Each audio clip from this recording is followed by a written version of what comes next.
Hello guys, நம்மளோட சோம்பேறித்தனத்துக்கு ஒரு அளவே இல்லாமல் போய்கிட்டு இருக்கு. அதுவும் இந்த காலத்தில் சொகுசு பெட்டு, வேலை பார்க்குற இடங்கள்ல உள்ள தொழில்நுட்பங்கள், நம்ம துணியை துவைக்கணும்னா வாஷிங் மிஷின், இல்லை எங்கேயாவது போகணும்னா காரு, பைக்கு இப்படின்னு எல்லாமே ஈஸியாச்சு. அதனாலேயே நம்ம சோம்பேறித்தனமும் எல்லையை மீறி போய்கிட்டு இருக்கு. ஜப்பானிய மக்களை பார்த்துருக்கீங்களா? அவங்களோட வாழ்வாதாரமே வித்தியாசமா இருக்கும். அங்கெல்லாம் கிட்டத்தட்ட சராசரியான மக்களே 120 வருஷங்களுக்கு மேல வாழ்றாங்க. ஆனா இதுவே நம்ம ஊர்ல 50 வயசை தாண்டதே ரொம்ப கஷ்டமா இருக்கு. இப்படி அவங்களோட உடலும் மனமும் ஈவன் அவங்களோட பொலிவான தோற்றத்துக்கு காரணம் என்ன அப்படிங்கிற சந்தேகம் நம்மள பல பேருக்கு கண்டிப்பா இருந்திருக்கும்.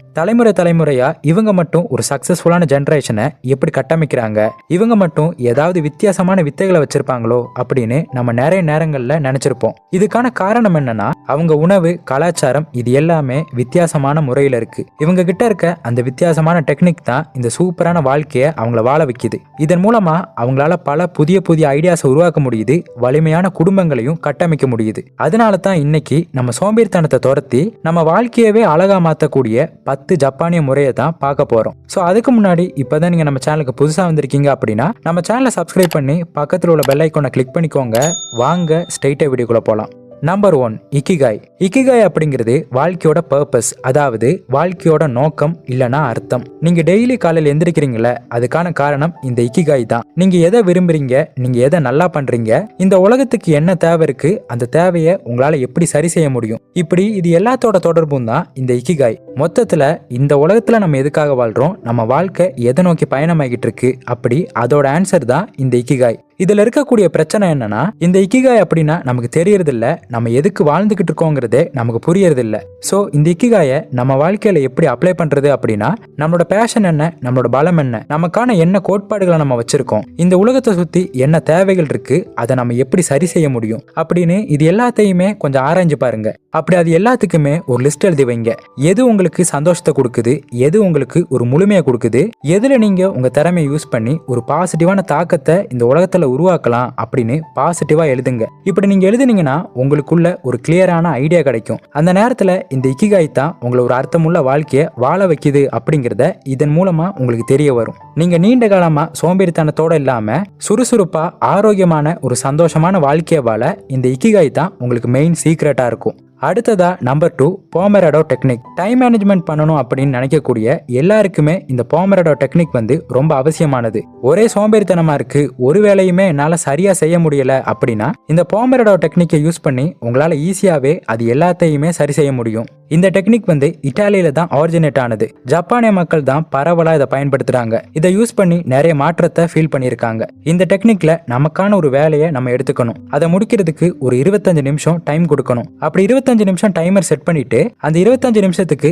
எந்த ஒரு கவன சிதறலும் இல்லாம அந்த டாஸ்கை மட்டுமே கவனிச்சு முழுமையா செய்யணும். அப்புறம் அதுக்கப்புறமா ஒரு 5 நிமிஷம் இடைவெளி எடுக்கணும். அப்புறம் திரும்பவுமே 25 நிமிஷம் தொடர்ந்து ஒர்க் பண்ணணும். இப்படி இதே ப்ராசஸை 3 தடவை செய்யணும். அதாவது 25 நிமிஷம் வேலை பார்க்கணும், 5 நிமிஷம் பிரேக் எடுக்கணும், அடுத்த 25 நிமிஷம் வேலை பார்க்கணும், 5 நிமிஷம் டைம் கொடுக்கணும், அடுத்த 25 நிமிஷம் வேலை பார்க்கறோம், ஆனா இந்த தடவை 30 நிமிஷம் பிரேக் எடுக்கிறோம். இப்படி இதே ப்ராசஸை திரும்ப பண்ணணும். இப்படி பண்ணும்போது நம்ம ஆசைப்பட்ட மாதிரியே அந்த வேலையையும் நம்மளால முடிக்க முடியும், அதுக்கான இடைவெளியுமே நம்மளால எடுத்துக்க முடியும். இப்படி இதே மெத்தடை பயன்படுத்தி நம்ம கான்சென்ட்ரேஷனை அதிகப்படுத்தலாம். இதன் மூலமா இந்த வேலை முடியவே மாட்டேங்குது, வெறுப்பா இருக்கு அப்படிங்கிற மனசோர்வும் இருக்காது, சோம்பேறித்தனமும் உங்களுக்கு இருக்காது. இந்த டெக்னிக்கை ஃபர்ஸ்ட் டைம் நம்ம ஃபாலோ பண்ணும்போதே கிட்டத்தட்ட 1 மணி நேரமாவது நம்மளால முழுமையா வேலை செய்ய முடியும். இதுக்காக நீங்க பெரிய வேலையை தான் செய்யணும் அப்படின்னு இல்ல. உங்களோட துணியை மடிச்சு வைக்கிறதா இருக்கலாம், இல்ல உங்க ரூமை கிளீன் பண்றதா இருக்கலாம். இப்படி சின்ன வேலையா இருந்தாலும் அதுக்கான ஒரு டைம் செட் பண்ணிட்டு அதை கான்சென்ட்ரேட்டடா பண்ணணும். இப்படி செய்யும்போது போக உங்களால பெரிய வேலைகளை கூட இந்த டெக்னிக்கை ஃபாலோ பண்ணி ரொம்ப ஈஸியாவே செஞ்சு முடிக்க முடியும். அடுத்ததா நம்பர் 3, ஹரா அச்சிபு. இது ஒரு ஜப்பானிய சாப்பாட்டு முறை. காலையில ராஜா மாதிரி சாப்பிடணும், மதியானம் மந்திரி மாதிரி சாப்பிடணும், நைட்டு பிச்சைக்காரை மாதிரி சாப்பிடணும். இதுதான் முன்னோர்கள் நம்ம கிட்ட சொன்ன விஷயம். ஆனா உண்மையாவே என்ன நடக்குதுன்னா நம்ம இதை தலைகீழா செஞ்சுக்கிட்டு இருக்கோம். ஸோ இந்த ஹரா அச்சிபு கான்செப்ட்ல நம்ம மைண்ட்ஃபுல்லா சாப்பிடணும், அளவோட சாப்பிடணும். எப்படின்னா 80% மட்டும்தான் நம்ம வயிறு ஃபுல் ஆகணும், அதுக்கு மேல ஒரு வாய் கூட நம்ம சாப்பிடக்கூடாது. இப்படி செய்யறப்போ எனர்ஜி லெவல் சூப்பரா பேலன்ஸ் ஆகும், சோம்பேறித்தனம் உங்களுக்கு இருக்கவே இருக்காது. அடுத்ததா நம்பர் 4 கேமன். எந்த சூழல் வந்தாலும் பொறுமையும் கண்ணியத்தையும் கைவிடாம இருக்கிறது. அதாவது எல்லா நேரங்கள்லயுமே வலிமையோட இருக்கணும். உடல் வலிமை மட்டும் இல்லாம மன வலிமையும் இருக்கணும். நீங்க ரியாக்ட் பண்ணக்கூடிய விஷயங்கள்ல கட்டுப்பாட்டோட இருக்கணும். எவ்வளவு கடினமான சூழ்நிலைகள் வந்தாலும் விடாமுயற்சி, சுய ஒழுக்கம் இது ரெண்டையுமே கைவிட்டுற கூடாது. எத்தனை முறை நீங்க கீழே விழுந்தாலும் எந்திரிக்கணும், கிவ் அப் பண்ணக்கூடாது. இப்போ நீங்க சமீப காலமா ஃபேஸ் பண்ணக்கூடிய பிரச்சனைகள் எதெல்லாம் இருக்கோ அதெல்லாம் நோட் பண்ணுங்க. அதை பொறுமையா கண்ணியத்தோட கையாளுங்க. இதன் மூலமா உங்க செயல்கள், ஆட்டிடியூட் இது எல்லாமே உங்களால கட்டுப்படுத்த முடியும். இப்படி நீங்க கட்டுப்படுத்தினாலே உங்க மன வலிமையை உங்களால டெவலப் பண்ண முடியும். அடுத்ததா நம்பர் 5 கைசன். கைசன் அப்படிங்கிறதுக்கான அர்த்தம் தொடர் முன்னேற்றம். முன்னேறணும் அப்படிங்கிறதையே எண்ணமா வைக்கணும். எப்பெல்லாம் நமக்கு ஐயோ சரியில்லையே, நம்ம தப்பான வழியில போய்கிட்டு இருக்கோமோ அப்படின்னு தோணுதோ அப்பெல்லாம் நம்ம வாழ்க்கையில ஒரு சின்ன மாற்றத்தையாவது நம்ம ஏற்படுத்திக்கிட்டே இருக்கணும். பர்சனலான முன்னேற்றமா இருந்தாலும் சரி, இல்ல பிசினஸ்ல முன்னேற்றமா இருந்தாலும் சரி, இது எல்லாத்திலையுமே நம்ம ஒரு சின்ன சின்ன முன்னேற்றத்தை நம்ம ஏற்படுத்திக்கிட்டே இருக்கணும். இதன் மூலமா லாங் டேர்ம்ல நம்ம எதை அடைய நினைக்கிறோமோ அதை ஈஸியாவே நம்மளால அடைய முடியும். உங்க வாழ்க்கையில எந்த பகுதியில உங்களுக்கு முன்னேற்றம் தேவைப்படுது அப்படின்னு பாருங்க. உங்க இலக்குகளை மொத்தமா வைக்காம சின்ன சின்னதா பிரிச்சு வைங்க. அந்த சின்ன சின்ன இலக்குகளை அடையிறதுக்கு கொஞ்சம் கொஞ்சமா உழைக்க ஆரம்பிங்க. ஒரேதா பெரிய பெரிய மாற்றத்தை ஏற்படுத்துறதை விட சின்ன சின்ன மாற்றங்களை ஏற்படுத்துங்க. அந்த சின்ன சின்ன மாற்றங்களையும் உங்களோட மோட்டிவேஷனா பாருங்க, அதை கொண்டாடுங்க. இப்படி இதையே நீங்க ஃபாலோ பண்றப்ப உங்க வில் பவர் ஸ்ட்ராங் ஆகும், உங்க மைண்ட் செட் ரொம்ப டெவலப் ஆகும். இதன் மூலமா உங்க வாழ்க்கையில எல்லா பகுதியிலையுமே முன்னேற்றத்தை உங்களால பார்க்க முடியும். அடுத்ததா நம்பர் 6 ஷூஹாரி. இதுக்கான அர்த்தம் ஆர்வம் அப்படின்னு சொல்லுவாங்க. ஒரு மாணவன் எப்ப கத்துக்கிறதுக்காக தயாராகிறானோ அப்ப ஆட்டோமேட்டிக்காவே அதுக்கான ஆசிரியர் அவன் கண்ணு முன்னாடி வந்து நிப்பாங்க. ஏன்னா அவனோட அந்த ஆர்வமே அதுக்கான ஆசிரியரை ஈர்த்து கொண்டு வந்து சேர்த்துரும். எப்பவுமே நம்ம கத்துக்கிறதுக்கு ஆர்வம் காட்டணும். அதுதான் நம்ம கத்துக்கிறதுக்கான சூழலை நமக்கு உருவாக்கி தரும். இந்த டெக்னிக்கை வியாபாரம், கல்வி, சுயமுன்னேற்றம் இப்படி பல இடங்கள்ல நம்மளால பயன்படுத்த முடியும். ஒவ்வொரு விஷயத்தையும் கத்துக்கிட்டு அதுல மாஸ்டர் ஆகிறதுக்கான ஸ்டேஜ் தான் இந்த ஷூஹாரி அப்படிங்கிற கான்செப்ட். உங்ககிட்ட இல்லாத ஏதாவது ஒரு ஸ்கில் இருக்கும். உதாரணத்துக்கு உங்களுக்கு மேக்ஸ் வரலன்னு வச்சுக்குவோம். மேக்ஸ் இல்லாத எந்த ஒரு ஃபீல்டுமே கிடையாது. அத்தியாவசியமான வாழ்க்கையை வாழ்றதுக்கும் அடிப்படையான நம்ம தேவைகளை பூர்த்தி செய்யறதுக்கும் இந்த கணக்கு அப்படிங்கிறது முக்கியமானது. சோ இந்த மேக்ஸோட முக்கியத்துவத்தை நீங்க முதல்ல புரிஞ்சுக்கணும். இந்த மேக்ஸை பேசிக்ல இருந்து நீங்க கத்துக்கவும் ஆரம்பிக்கணும். அப்படி அந்த பேசிக்கை நீங்க வலுப்படுத்திக்கிட்டாலே பெரிய பெரிய மேக்ஸ் எல்லாம் கூட உங்களால ஈஸியாவே சால்வ் பண்ண முடியும். இது ஒரு எக்ஸாம்பிளுக்கு தான் சொன்னேன். இப்படி எந்த விஷயமா இருந்தாலும் சரி அதையுமே நீங்க இப்படிதான் கத்துக்கணும். மத்தவங்க சொல்லிக் கொடுக்கக்கூடிய விஷயத்த பேசிக்ல இருந்து கத்துக்கிட்டு அதுக்கப்புறமா நமக்குன்னு ஒரு ஸ்டைல நம்ம கிரியேட் பண்ணணும். இப்படி எந்த துறையை நம்ம சூஸ் பண்றோமோ அந்த துறையில நம்ம மாஸ்டர் ஆகி அந்த கிரியேட்டிவிட்டியை காட்டுறது தான் இந்த டெக்னிக். அடுத்ததா நம்பர் 7 மொட்டாய் நாய். இப்ப இருக்கக்கூடிய எல்லாருமே அதிகமா செய்யக்கூடிய தப்பு என்னன்னா அதிகமா வேஸ்ட் பண்றது. இது என்ன 10 ரூபா தானே போனா போயிட்டு போகுது அப்படின்னு ஒரு 10 ரூபா பொருளை கூட நம்ம வீணாக்குறோம். ஒரு பொருள் 10 ரூபாவா இருந்தாலும் சரி, இல்ல 100 ரூபாவா இருந்தாலும் சரி, அதுக்கான மரியாதையை நம்ம கொடுத்துதான் ஆகணும். அதுக்கான நன்றியை நம்ம காட்டிதான் ஆகணும். அதை விட்டுட்டு இவ்வளவு தானே 10 ரூபா தானே அப்படின்னு உதாசீனப்படுத்தக்கூடாது. ஏன்னா நாளைக்கு அது கூட உங்ககிட்ட இல்லாம போறதுக்கான வாய்ப்பு அதிகமாவே இருக்கு. ஸோ இனிமே நீங்க எந்த ஒரு பொருளை வேஸ்ட் பண்ணாலும் அது உங்களுக்கு உறுத்தணும். அதை நினைச்சு நீங்க வருத்தப்படணும். இப்படி இந்த வருத்தமும் குற்ற உணர்ச்சியும் இனிமே அந்த பொருளை உங்களை வேஸ்ட் பண்ண விடாது. கிடைக்கிற ஒவ்வொரு பொருளையும் நம்ம மதிக்கணும். அதுக்கான முக்கியத்துவத்தை நம்ம கொடுக்கணும். சுத்தி முத்தி பாருங்க. நீங்க ஏதாவது வேஸ்ட் பண்றீங்களா அப்படின்னு பாருங்க. அது ஒரு பொருளா இருக்கணும் அப்படின்னு கிடையாது. அது உங்க நேரம், எனர்ஜி இப்படி பொருளா இல்லாத விஷயமா இருந்தா கூட அதை நீங்க வேஸ்ட் பண்ணக்கூடாது. இப்படி நீங்க வேஸ்ட் பண்ணக்கூடிய எல்லாத்தையுமே நோட் பண்ணுங்க. இப்படி ஆல்ரெடி நீங்க வேஸ்ட் பண்ணிக்கிட்டு இருந்தீங்கன்னா அதை நினைச்சு வருத்தப்படுங்க. இனிமே இதை நான் செய்ய மாட்டேன் அப்படின்னு இனிமே வரக்கூடிய நாட்கள்ல எதையுமே வீணாக்காம வாழ பழகுங்க. அடுத்ததா நம்பர் 8 வாபி சாபி. குறைகளை கொண்டாடணும். இந்த உடலா இருந்தாலும் சரி, இந்த உடலை சுத்தி இருக்கக்கூடிய விஷயங்களா இருந்தாலும் சரி, இது எல்லாமே இயற்கை நம்ம கொடுத்த ஒரு விஷயம் தான். சோ நம்ம கொடுக்கப்பட்டது குறைகளாவே இருந்தாலும் அதை நம்ம கொண்டாடணும். முடிவடையாம இருக்கிற விஷயத்த கூட நம்ம அழகா பார்க்கணும். இது நம்மள சிம்பிளா வாழ்க்கையோட இணைஞ்சு வாழ்றதுக்கு ஹெல்ப்ஃபுல்லா இருக்கும். உங்க வாழ்க்கையில எல்லா விஷயத்தையுமே பாருங்களேன், எதுவுமே 100% பெர்ஃபெக்ட்டா இருக்காது.